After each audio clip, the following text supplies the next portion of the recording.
Well, hello everyone in streaming land. I have to apologize. I have a printout for today and I can't find it. And I'm searching on my computer and it's refusing to find it. I know I wrote it. I know I made one copy. I know I destroyed the copy when I didn't use it, because that way I avoid piling up stuff. I just destroy any paper. And that, which is why if you ever make an archive of my life, it'll be very disappointing. And I can't find it, but I have the source material, so that's good enough. So this is a book, I alluded to it on Shabbat, called Hebrew Myths by Robert Graves and Raphael Patai.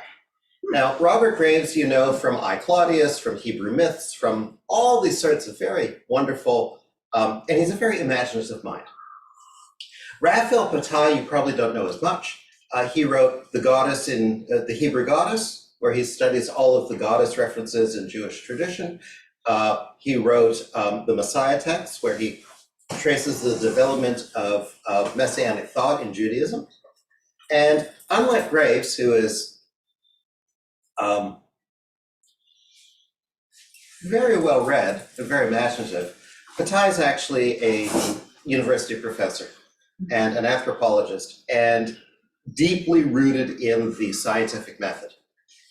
And so when they get to look at the stories of Genesis and the stories told about the stories of Genesis, Graves is like, oh, I'm reminded of this, and what about this, and what about this, and what about this? And Patai is like, okay, we need to find a source for that. We need to find a reference for that. We need to find grounding for that.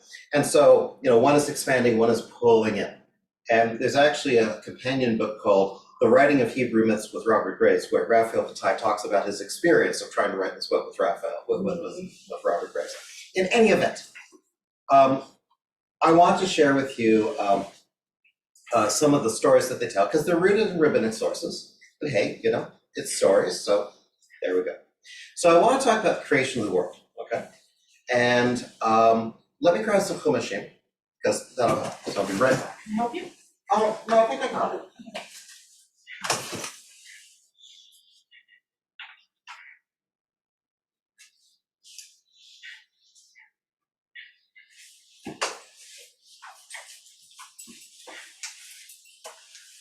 Mark, while you're up, could you grab me a napkin?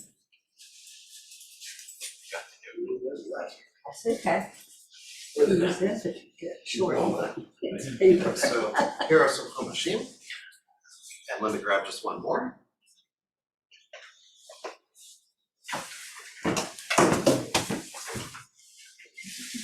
Thank you. You're welcome.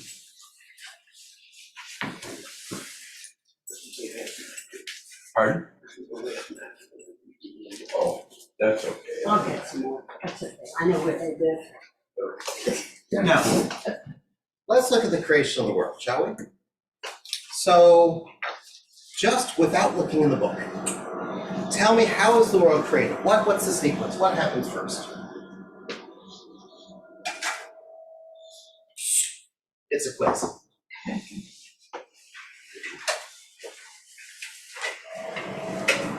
Well, first it's dark and then there's light. Okay, so from dark, and then there's light. Okay, what else? There was nothing and there's something. Okay, The Nothing. universe was created first. okay. Okay. What else? Well, does that mean he created creatures? Okay, creatures. What else? Water? Water? Where we put that on the list? Up there. Below light, I think. Below light? Okay, let's put water. Okay, what else? Someplace. Huh? You have to put the water someplace. Yeah, right, okay, good. It was land, I guess. And land, where do we put the land on here? Well, you need it before the creatures. I think before dark. Before the dark, we need land? Well, yeah, because Okay, Whatever. okay, so nothingness, then the universe, the land, dark, then light, then water, then creatures. The sky and. Oh, the sky, where That's would we put in the is sky? that light? Huh? Sky would be light. So let's put the sky here. Because you wouldn't see the sky unless it was some kind of light From the bottom, he called Earth, on my Okay. and he called Earth. Okay, Yeah. okay. That's not bad, that's not bad, okay. So let's work at this backwards, okay? Let's look at Genesis chapter 2, right? It's gonna be in the front of the book. I know that. Genesis chapter Okay. 2. So here we go. Page 13, okay? Because the first part of chapter 2 is the tail end of chapter 1. Okay. When God made earth and heaven, when no shrub of the field was yet on earth, and no grasses of the field had yet sprouted, because the Lord had not sent rain upon the earth, and there was no man to till the soil, but a flow would well up from the ground and water the whole surface of the earth. Okay, so God makes earth. What else? God makes earth. There's no trees, there's no grasses, there's no people, there's no rain, It says water. but water would come up. Flowing up. So there's water, Water. and the water flows up. Okay, good. The Lord formed man from the dust of the earth. He blew into his nostrils breath of life, and man became a living being. So we have earth, we have water, and we have man. Okay?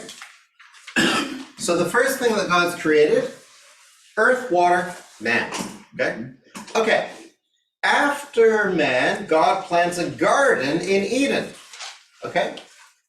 And from the garden, he causes trees and all those sorts of things, and the tree of knowledge to go to bed. Okay, so I'm going to move this higher up. There's earth and water, possibly at the same time.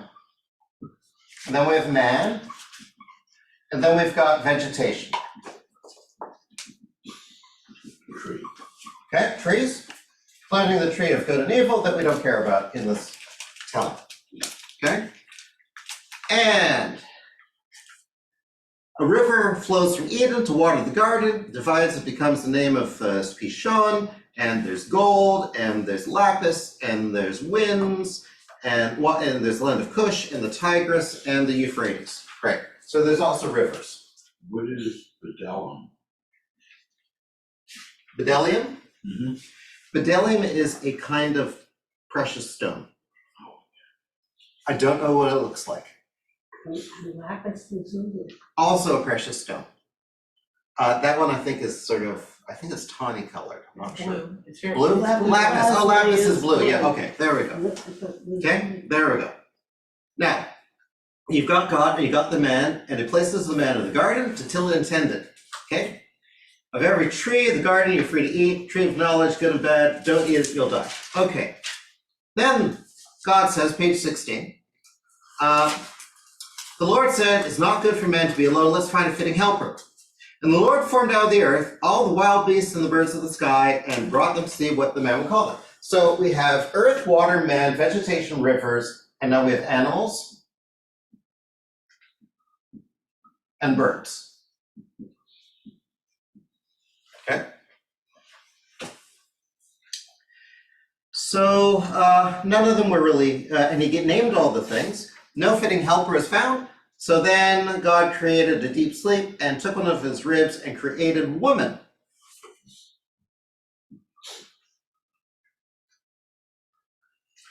And he says, this is bone of my bones, flesh of my flesh. And hence a man leaves his father and the mother cleaves to his wife. And then we start with narrative, okay? So this is a sequence of creation, right? Earth and water, man, vegetation, rivers, animals, birds, woman. Not like our list. That's okay, that's okay. I'm gonna, okay if I erase our list? Yeah. Yep, Sure. Why does he have to take a rib to create woman? He didn't, Can't breathe just life and create her out of the yeah, he spare created part. man. It's because it was a spare part. We lived. Oh. There was one less rib. okay, no, this is good, this is a good question, okay? So, what makes something a species? Right? How do you know if something is the same species as another thing? They kind of look alike. Okay, let's see, you've got dogs, Bipod. you've got coyotes. How do you spell coyote? COYOTES.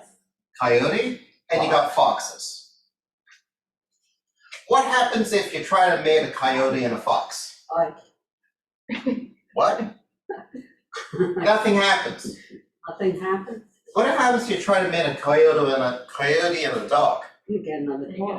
get You get a kind of dog. Yeah. You get a coy dog. Which means dogs and coyotes are descended from a similar species, and foxes aren't. Okay? God's creating all the different species of things, and this is just my thought on this. Woman is created for man to ensure they're the same species, they can get together, right? Because the birds should mate with the birds, the men should mate with the men. So it's from woman, but to show that we're compatible with each other. Or in order to set up the story. There's a story that the human being was, when it says tselem, a side or a rib, how you translate that is different. The word tselem can mean bones, atzmotai, it can mean image, like what someone looks like. So it could be God created a woman who looks kind of like the man. Or it could be that the man was androgynous with both parts. Or it could be that the man actually had two different sides, a front and a back. And God separated them down the back and made it into two things. That we were originally a two-headed creature. Or we don't know. But in any event, there were no women until after the birds. By the way, this follows what the Greeks had. The Greeks felt that men were created first. And the first woman, who's the first woman in Greek mythology? The only woman in the entire universe. You mean Athena springing from the head of Zeus? No, not the gods, people. Oh, people. Pandora. That's right. Oh, right. She Pandora. opened Woman the was box. set, right, she opened, right, but she was set, Pandora was created to get it. to destroy humanity. That was her purpose. Because Zeus was not happy with, what's his name? Gave us fire. Prometheus was not happy with Prometheus's direction, wanted to doom it, okay? Different set. Okay, so this is a sequence. Earth, water, men, vegetables, rivers, animals, birds, women. So man comes before animals, and birds come before women, right? Does that sound right? In what way? Is that what you remember? No. No, No. okay. Well, let's go back to chapter 1. Okay, when God began to create heaven and earth, the earth being unformed and void with darkness on the surface of the deep and a wind for sweeping over the water. Okay, so there's something called the deep, and there's something called water, and there's something called earth. And God hasn't done anything yet.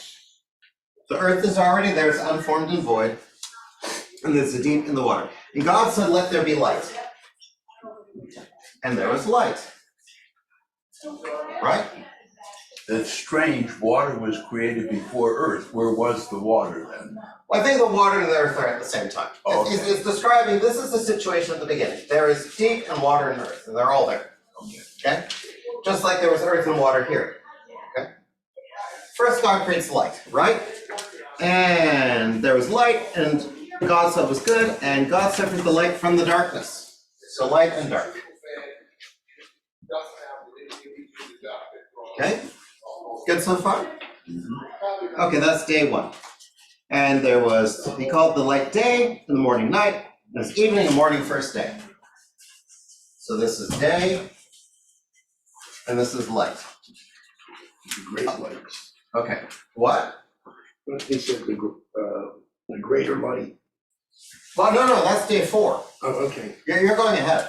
So, Let's go to day number 2. What happens on day 2? Take a look. What do we have on day 2? He separated the water, Water in the land. and that must be where he created the Oh. land. Oh, But and he's sky. calling it sky. Water and Okay. sky, yeah. So this creates sky, and what else? Water and sky. And dry land. And land. Good. Anything else on that day? It's interesting, it doesn't mention making the sun. Patience. There's 7 days of creation. We're on number 2. Okay. Okay? Okay, anything else on the second day? Earth sprouts vegetation. Oh, and vegetation. And vegetation. That's on the second day? Oh, no, that's the third day. Oh, okay. Sorry. Okay, third day, what do we have? Water and sky. Dry land. Dry land. Separated to water. No, that was the second day. Yeah. So the water below the sky is in one area, the dry land has to appear, so he's separating Right. the waters from the dry land. Okay. So God makes an expanse, and it separates the water that was below from the water that was above. There's no land here. Oh, wait, I see. So let's go back here. Let's read this very literally. The sky. God said, "Let there be an expanse in the midst of the water that may separate water from water." And God made the expanse, and in it separated the water that was below the expanse and the water that was from above the expanse. And God called the expanse sky. And there's evening and there's morning, second day. So there's no land yet. Sorry. There's sky, and there's a expanse. So the water above are clouds. Okay, so visually, we've got everything is water. And what God has done is separated from the waters below and the waters above, made an expanse, made room. See? Now there's waters above called sky and waters below that are going to be the oceans. And there's empty space in the middle. This is the same thing that happens in many religions. Ea is the earth, and Kronos is the sky, and there's no room between them. There's no room for anyone to exist. And Is having children, there's no room for them. So, Uranus and Gaia. So the firstborn, Kronos, right, cuts off Uranus's testicles. He reacts by going way up, and that creates room for everyone to live. Testicles get thrown into the ocean, and that's where Athena comes from. Everything has a purpose. But also in Egyptian mythology, Nut is the sky, and she was in an embrace with her husband, Get, and then they separated, right? So we're just making room for stuff to be, okay? That's the second day. With me so far? Okay. Third day, what do we have? So you've got the water below the sky is gathered into one area and there's dry land. Okay, third day is land. Anything else? Vegetation. No. You gave the labels. Yeah. Yeah, he's vegetation labeled is on the day dry Okay. land is earth and the waters is. Okay, now we get plants and vegetation and fruit and trees, and it was so. Vegetation, seed bearing, everything was good the third day. So land and veggies. Okay, so vegetation came after man, we've got no man yet. Okay, fourth day, what do we have? Lights in the sky. So that must be Separate the day sun and from the night. Okay, I'm gonna put 4 over here because it parallels. We have sun and moon and the stars. Okay, with me? Okay, good. And they match. Because the light and the dark is measured by the sun, the moon, and the stars. Okay? The next day. Day 5, what do we have? swarms of creatures. Swarms of creatures. What kind of creatures? Living creatures and birds that fly, so animals and birds. Uh, Including sea and monsters. sea monsters. sea monsters. Things that live in the water and. Creatures that creep. Ooh. On page 8. Bring So the waters have living creatures, and the birds that fly in the sky. Sea monsters, every kinds of things that creep, which the waters brought forth in swarms, all the winged birds of the sky of every time, be fertile, increase, and increase. So I'm gonna push back on you. I'm gonna say it's, you've got sea and air creatures. So we now have birds in the sky, little happy birds, right? And we've got fish and sea monsters. Okay? Okay, what about the 6th day? It's exhausting, isn't it? Now Okay. it's cattle, creeping things and wild beasts. Land animals, okay? Because first day, light and dark, stars and moons. Second day, sky and oceans. We've got sea and air creatures. Third day, land, and we got the land and vegetables. So we've got land creatures, good. Okay? And man. Including man. And what is man like? In our image, Uh-huh. the image of God. Now, Yeah. here's the thing, let us make man in our image. He didn't say my image, he said our image. Right. So the question is, Who's on? who is God talking to? I would, Is God using the royal we? We shall do this and our this? Or is God talking to an audience? Is this God's court and God's using the royal we but saying, or our, the heavenly beings? Or is there a whole council of heavenly beings and God is talking about this? angels, Or it could be the angels. We don't know. That's where rabbinic stories come in, okay? Okay, what else is about man? They rule over Yeah, all the creatures, yeah, the fish, the yeah. sea. God's the image, and what land. else? I think there's an important understanding of what it means by image. Yeah. Does it mean you look like God, which is the way ancient people Right, thought? anthropomorphism. Or does it mean that you have reason and thought and able to make decisions? Are you looking like God? Are you behaving like God? Classic, very good. The Bible seems to be on the visual, but the rabbis are definitely on the behavioral, right? Walk in God's ways. How can you walk in God's ways? Just as God is loving, you should be loving. As God is compassionate, you should be compassionate. As God is just, you should be just, right?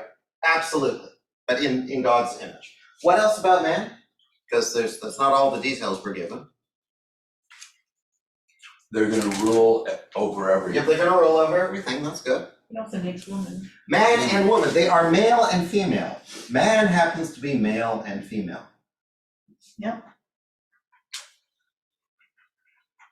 So after creating the deep, the water, the earth, light, dark, sky, expanse, sky and waters, land and vegetation, sun, moon, stars, sea and air, and the land, creatures, and man and male, then in the next chapter, that was chapter 1.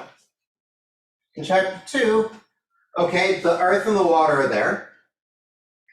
And then before there was anything else, first God created man. And then the vegetation. And then the animals. And finally woman. Do you see a disagreement in sequencing between these two stories?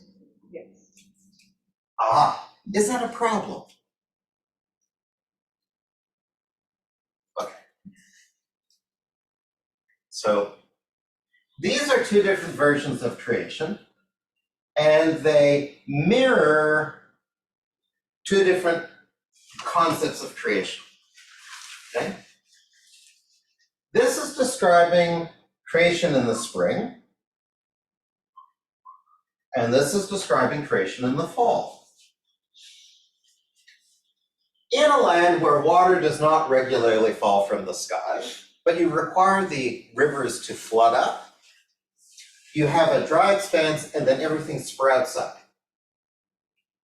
That's creation in the first month.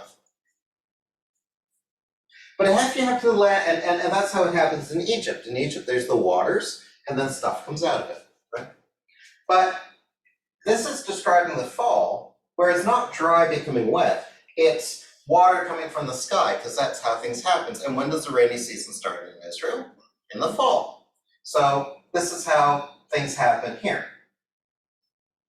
Some of the rabbis argue the creation is in the fall, some they argue in the spring, and they both have good reasons why. Now, if it was God inspired, why are there two different stories? Oh, interesting. Well, actually, there's three different stories. Because Genesis is not the only place where we have creation of the world stories in the Bible, right? The Bible also contains stories in the book of Job, and in Chronicles, and in Psalms, and in Proverbs, all over the place. So let's look at some of those other stories. And here, I apologize, I don't have it for you, but I can read it to you. Okay. So here we go.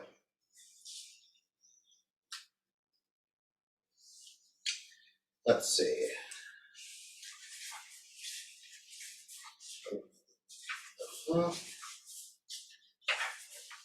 Okay, according to the rest of the Bible, here's how it goes. And this is from Psalms, Isaiah, and Kings, and Nahum, and Proverbs, and Job. Okay? According to others, God created heavens, then this complete with the sun, moon, and stars by a single word of command. God spoke a word, and the sun, moon, stars, heaven. Then, clad in a glorious garment of light, he stretched out the heaven like a round tent cloth, exactly cut to cover the deep. Having confined the upper waters in a fold of his garment, he established his secret pavilion above the heavens, walling it with a thick darkness like sackcloth, carpeting it with the same, and resting its beams upon the upper waters. There he set up his divine throne. Okay? That's according to the Psalms and Isaiah. While performing the work of creation, God would ride across the deep upon clouds, or cherubs, or the wings of the storm, or catch at passing winds and make them his messengers. He set earth on immovable foundations by carefully weighing the mountains, sinking some as pillars in the waters of the deep, arching the earth over them, and locking the arch with the keystone of other mountains. Okay? It's a little different. The roaring waters of the deep rose, and Tahom, their queen, of a creature called Tahom. Now, we had in here, originally, you'll remember, there was darkness and there was nothingness. And nothingness is called Tohu and Vohu, right? In this version, we have something called Tahom,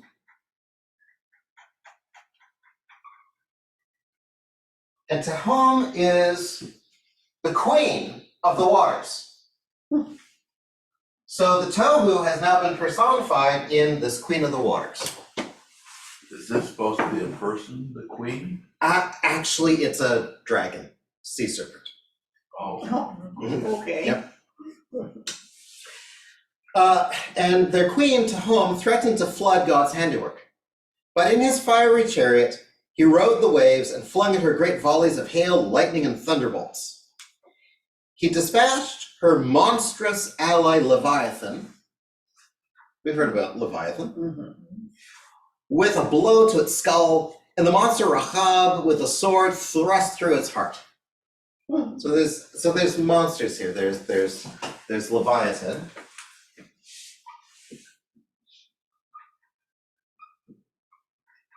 And Rehov.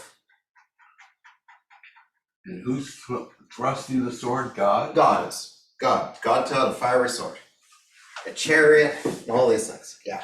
This is a creation epic, okay? Awed by his voice, Tahom's water subsided. The rivers fled blackwards up the hills and down into the valleys beyond. Tahom, trembling, acknowledged defeat. God uttered a shout of victory and dried the floods until earth's foundations could be seen.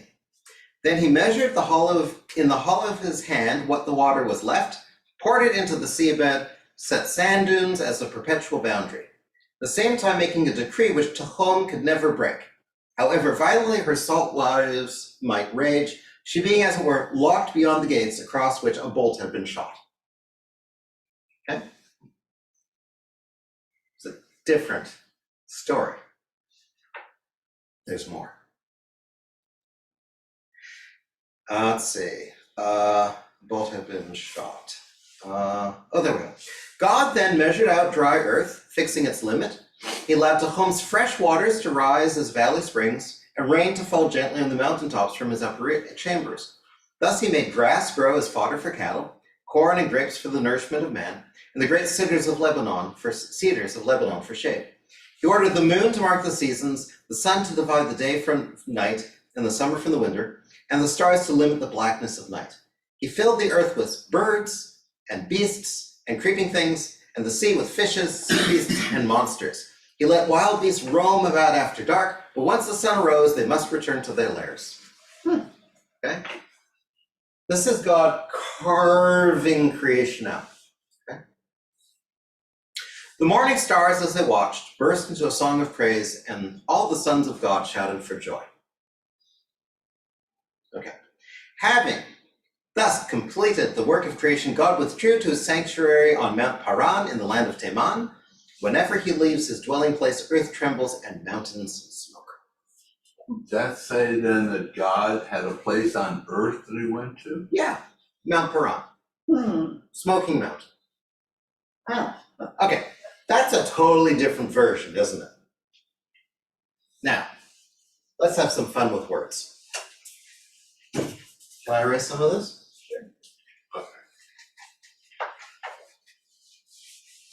The Jewish people, the Israelites, do not arise in a vacuum, right? They're in a context. And the context that they are in is the Near Middle East, right? And there are other peoples and they have other stories. Okay. In the Babylonians, the world is created as follows. You have Marduk. We remember Marduk as Mordechai, as in a battle with Tiamat, who is the sea dragon. Marduk slays Tiamat, carves her out, and makes her into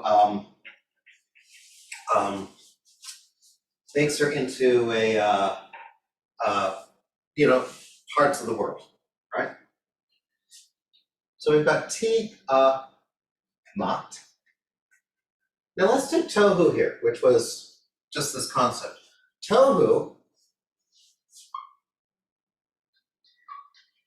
let's add a mem to it, and now we've got Tehom, which we had in the more active version. Put an OT on the end, Tehomot, and that's Tiamat. Okay. By the way, Vohu, now, anyone knows Hebrew, right? What's the first letter of Vohu? No, it's a vet, right? And it always comes out as Tohu and Vohu. Tohu uvohu. Now, people who love Hebrew, what always has to be in the first letter of a word if the first letter is a bet, a gimel, a daled, a chaf, a pei, or a taf? What has to be in the first letter of the word if it starts a syllable? A dot. You know those? That's true of these two. So if it's a second word, it loses a dot. So if I get rid of u at the beginning, what does vohu become?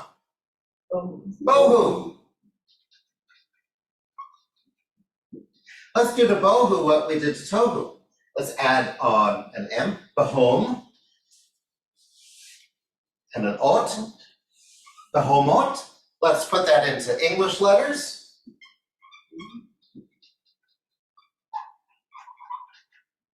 Behemoth, Oh, Behemoth. huh, the big land monster.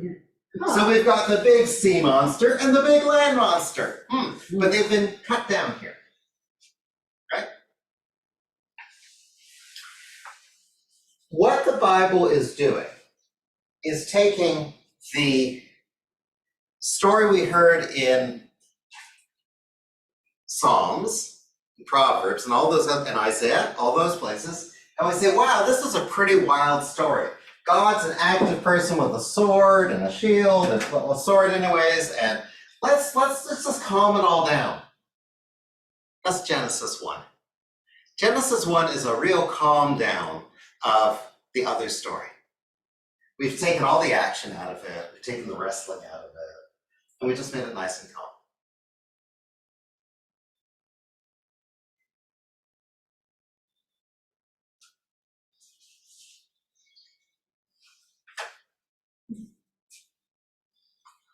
Interesting, they've also taken the technology out of it, which is Yeah. interesting. Yeah.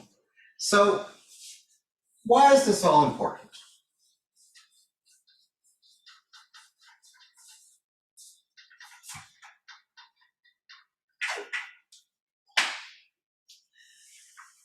This comes down to the point that you made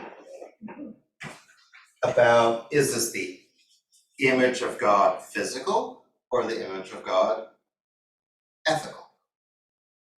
The third creation story that we talked about is the physicality of God. Even in the Genesis 2 story, there's still physicality. God is meeting with the council. God is talking. God is doing. But in the first creation story, we're saying, no, God is not an actor who acts on the stage. God is just this power, and things happen. God creates. It's a taming of God and taking God from being anthropomorphic in human form and into this beyond comprehension. What do you think of this? I think it's making it more palatable, that we can accept. Okay, good. I think it's moving from an ancient view, which many ancient people had, of a God that looked like a superhuman, Right? to something that we would accept today. Like you said, it's more palatable Right, in today's idea of the universe right. and heaven and so forth. It's necessary for, what is the great gift which the Jews gave, or the Israelites gave to the world religions? Sure. Monotheism.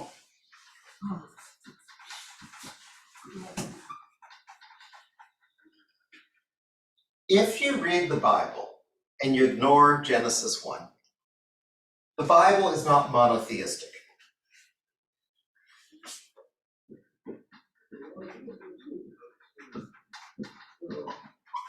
It's henotheistic. What's henotheism? So polytheism is there are many gods. Henotheism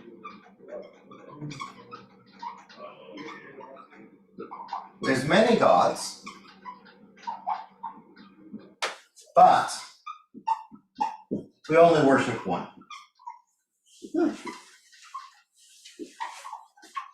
Shema Yisrael, listen, O Israel, the Lord our God, the Lord is one. Doesn't make sense. If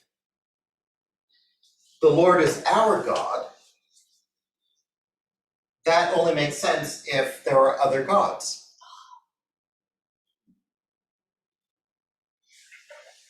Shema Yisrael, the Lord our God is the only God.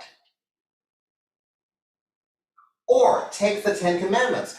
I am the Lord your God who brought you out of Egypt. Have no other gods before me. Not, I am the Lord your God who brought you out of Egypt. There are no other gods. The Bible is fairly consistent.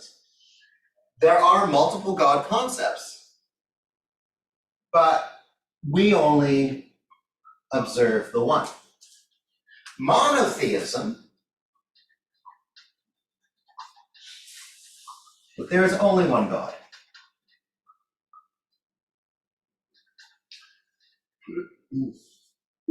Yeah. About more than one God, could it mean that there's going to be people coming to you saying that their philosophy is God and that they're like a God and that you follow them and put aside the moral values that we taught you, that the Bible teaches you can follow that God? Not quite. So this is a theory about how many powers are there in the universe. Right, this one is that there are powers, and this is one that there's only one power. But let's look at this one a little bit differently. Doesn't it say that these are false gods? Yeah, Sometimes, you know, people, but not always. people that worship nature. But let's stay away from that, because that's too far afield. But when it talks about, I will punish the gods of Egypt, how can you punish the gods of Egypt if they're not real? Okay? So, biblical monotheism is not that there's only one God. Biblical monotheism assumes a different system, and this is according to the theory of,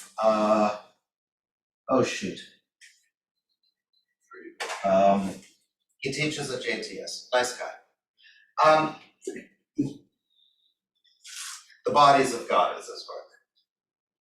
He says in every other polytheistic system, right, there are gods, but the gods are subject to rules, right? There's rules that the gods cannot break.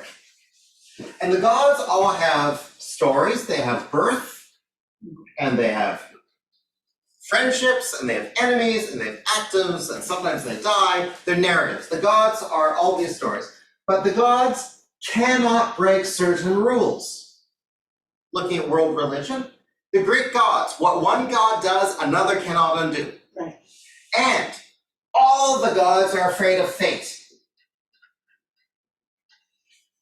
You can't cheat fate. In other words, in the polytheistic system, there is something above the gods. You don't worship fate. You don't worship the rules, but you worship these gods and you hope that they'll do battle for you, right? Now, some of the religions have a top god like Zeus. Right, they have a top god like Zeus, but how did Zeus get there? Zeus got there by murdering his father, and how did he get there? He got there by emasculating his father, and how did he get there? He was birthed by Gaia, and how did they get there? The universe just emerged, Gaia, okay? And Uranus. There's something above. The Bible's understanding is different. There are the other gods, but what are all the other gods subject to?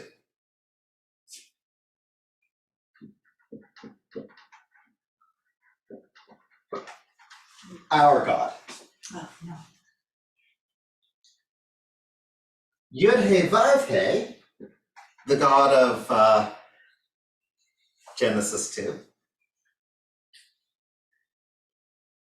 brings the world into creation, creates the other gods. These other gods are still powerful, but they gotta follow the rules that our God sets. And so we are different from all the other nations because all the other nations worship their local god. The god, and if you live in Assyria, you worship the gods of Assyria. If you live in Tyre, you worship the gods of Tyre. If you live in Egypt, you worship the gods of Egypt. But all of those gods are responsible and created by our God. This is our conception, not their conception, our conception. And what's unique about Israel is that we're not location-based. We are not location-based, right? We did not come from Judah. We did not come from Israel. We came from slavery in Egypt. Has it ever been that the God took a people out from another people and said, hey, you guys will worship me? And so when Jerusalem falls to Babylon, it's not because their gods were more powerful than our God.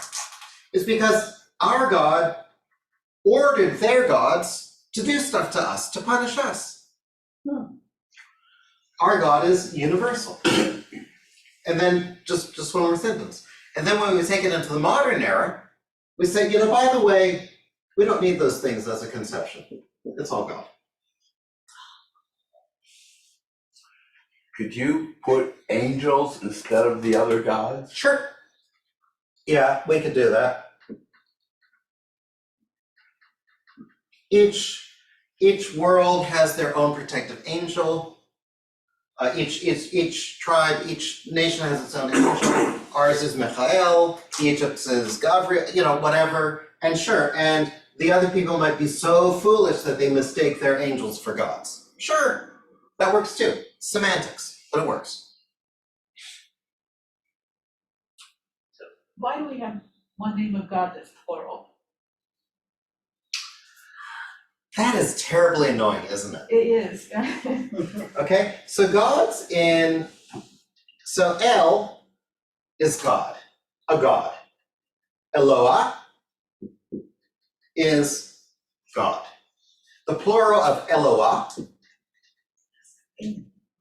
is Elohim. Okay, Elohim, wait a minute, that's God's plural. Now, Elohim is used in the Bible as a name for God. It's used in Genesis 1. And breaking the rules of Hebrew, Elohim is treated as a singular noun. It does not take plural verbs. If it takes plural verbs, it's talking about the gods. Okay? I don't know. It's bothersome, isn't it? Yeah. Could it be that there was an evolution from us talking about the gods to talking about just God? Maybe. I'm not an expert on that. I haven't done the research into Elohim and why it's a plural form. But we shouldn't allow ourselves to get too upset about that. After all, Mayim is plural too. Water. And it's a single thing. Okay? And Chaim is plural too, and it's a single thing, right? So if I was going to go out on a limb, so this is me like walking way out on a limb.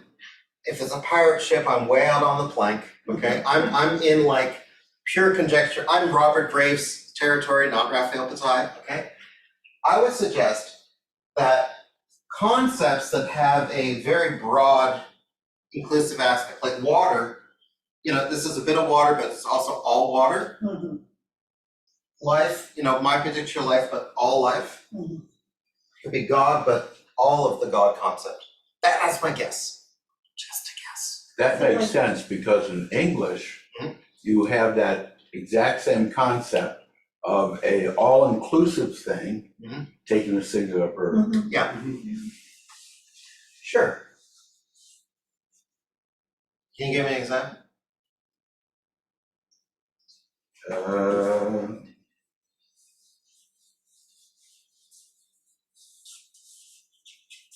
I'll buy it. I think you're right, but I just can't think of an example. I can't think of an example right now, but I know it is the case in English. If you have what's called a collective noun, it takes a singular verb. Okay, like rice. Pardon? Rice. Like the word vehicle? You can say Vehicle could be a truck, could be a No, car. yeah, it's like, I have a grain of rice, but Rabbi. the rice is good today. Yeah. Yeah, rice it's is like good a whole today. lot of rice. Right. The grain is good today. I don't say rices. The beans are good today, not the bean. Right? It does say rices. Mhm. It does say ricin because that's like poison. That's what an S. Yeah. So, a little bit of field from our usual fare, but interesting. So what do you do with this? What do you do with this? I think you just have to say, oh, that's really interesting. And then put it back in its box and just really enjoy the text when you read it. Say, aha, there's layers under here. There's putting things together. There's some genius involved. It's all literature, I mean, Yeah, Mhm. it's literature. The Bible is not written as, there's two things the Bible's not written as, okay? It is not history, because history as an accounting of what actually happened is a not modern concept. When people wrote histories, they wrote propaganda, okay? Mythology is not history, it's propaganda. So it's not history. And it's not religious scripture either.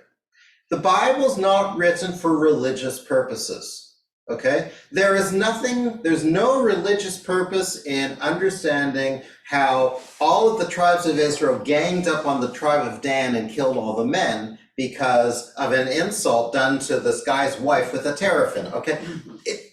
Okay, so much of the Bible is not religiously meaningful, right? I'm not a better person reading that a priest with a crushed testicle cannot serve in the temple. Okay, that doesn't make me a better person. It doesn't make me more spiritual. It's like, why do I have to read this out loud? When Mhm. the rabbis started interpreting the Bible, Mhm.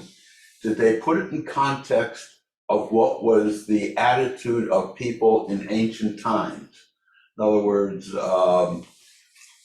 it was very common in ancient times to picture God as being a superhuman, but all the features, 2 arms, 2 legs, a head.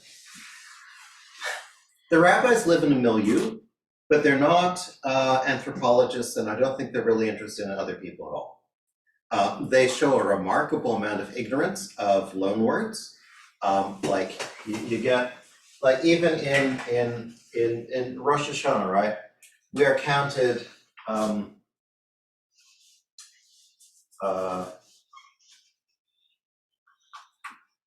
ki v'nei numeron.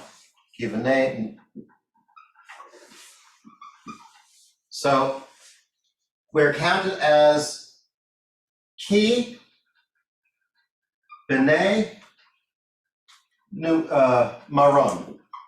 Okay? You remember that? We're counted one by one, and they say, why is it ki v'nei numeron? Okay? Because Maron was a very narrow valley, and the sheep could only go through one at a time, right? You know this from the High Holiday Prayer Book? Is this familiar to anyone?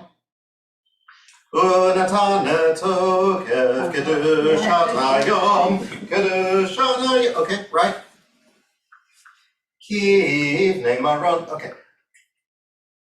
So they read Kivnei Maron.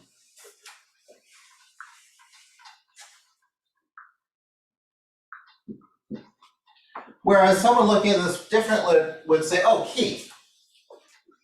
ki, like, Beth, in, numeron, like we were counted, because from the Latin, numeron, number, ki, Hebrew like, Beth, in the case of numerals. But the rabbis don't know Latin. So they say, oh, it's ki b'nei Meron. Oh, We know that there's a valley of Meron, and b'nei, that's like the people who live there, and ki is like the children of Meron. Because they don't know this. So no, the rabbis are not really interested in multicultural comparative religion, right? They're only interested in what they have available and what they have themselves. And the only library that they have, the only books they're allowed to consult is the Bible. That's why it's called a Bible. Bible means library. And the stuff in it that's useful, they use. The stuff that's not useful, they ignore. Okay. The Bible is put together as a history of where we come from and a justification of where we're going, right? That's what the Bible is. That's why it's so much about King David and our right to the land. Why should we have a right to the land? Because it was given to Abraham. Aha. See, we're not just coming in from elsewhere and kicking the locals out. We're coming in and reclaiming a sacred promise. And God can give that sacred promise because God created the world, right? But they're also picking up stories that come by, right? Life after death enters into Jewish consciousness around the same time as the Zoroastrians are having some influence in our area. And the rabbis pick up on it, the Sadducees don't, and the early Christians pick up on it. Right? Judaism, as we know it, is not as old as we want to say it is. Hinduism's older. Well, I don't know. Certainly, Judaism and Christianity are understanding Judaism as Rabbinic Judaism, right? Rabbinic Judaism is personal prayer, how I behave. Biblical Israelite religion is, I've got my shrine, I offer my fruits, I offer my animals, I eat with the priests. Personal prayer is not a part of that, right? But we're just, Christianity isn't really a daughter religion of Judaism, it's a sister religion. We are both daughters of Israelite religion. That's okay. Are there striking similarities also with Islam then? There are striking similarities with Islam because Muhammad is looking at Christianity and looking at Judaism and has the Bible and has the culture available, and he is picking and choosing and combining. So Islam is definitely a daughter of Judaism and Christianity, right? Because it's taking from. It doesn't evolve at the same time. Islam's like the 600s. But didn't Muhammad take stuff from the ancient pre-Islamic religion? Sure. Mix that in there too? Yes. It's a masterful, hopefully I won't get a fatwa against me. It's a masterful combination of current religions into a nice hybrid that has been very successful, incredibly successful, and compelling for billions of people. I was really surprised when I found out that in Islam, they respect all of the Jewish prophets, Yep. all the Christian prophets, Yeah. and they're just prophets, but Muhammad is the greatest prophet. one. Right. He's the In the greatest. same way that God is the God and all the other gods, that's very interesting, but Well, the fact that they respect all the other prophets. they do. They just don't respect the people who Yeah. follow those My other little problem prophets. They say that, the Jewish people and the Christians changed it or Well, yeah, I mean, they're not, yes. that we had it. And Joseph Smith will probably say that all the Christians before him got it wrong, but he has the correct information from the silver tablets. That they also said about that Jesus was a prophet. He wasn't slain, he wasn't murdered, he was taken right to heaven. He was never killed. And that's something that's in the Quran. Yeah. And what do? They hit the Jewish people on the head with that now, saying, you're not the original people anyway. I've never read the Quran, but I understand it says in there that the people of the Quran are supposed to respect Jews. Oh, yes. We are the people of the book. When we talk about the people of the book, the book is the Bible, and the name was given to us by the Muslims. We didn't call ourselves the people of the book. They did. It's just we didn't find it offensive either, I don't think. And they charged us a tax for living in their land. Well, look, if you want to achieve hegemony, of course you're going to charge a tax. And the Babylonians charged us a tax when we were a subject state. It's the way you do things. Because government charges the tax. Everybody. But they only Yeah. charged the Jews a tax, it was called the. Oh, no, I was. Well, no, they charge, they charge the Jews a tax and they charge the Christians a tax, and the rest of the people, it was convert or die. So I think that in all things considered, a tax was a good option. We couldn't ride horses, we couldn't in their lands, we couldn't. Yeah, look. So, we should probably stop the recording. Sure. How this one's going. I've got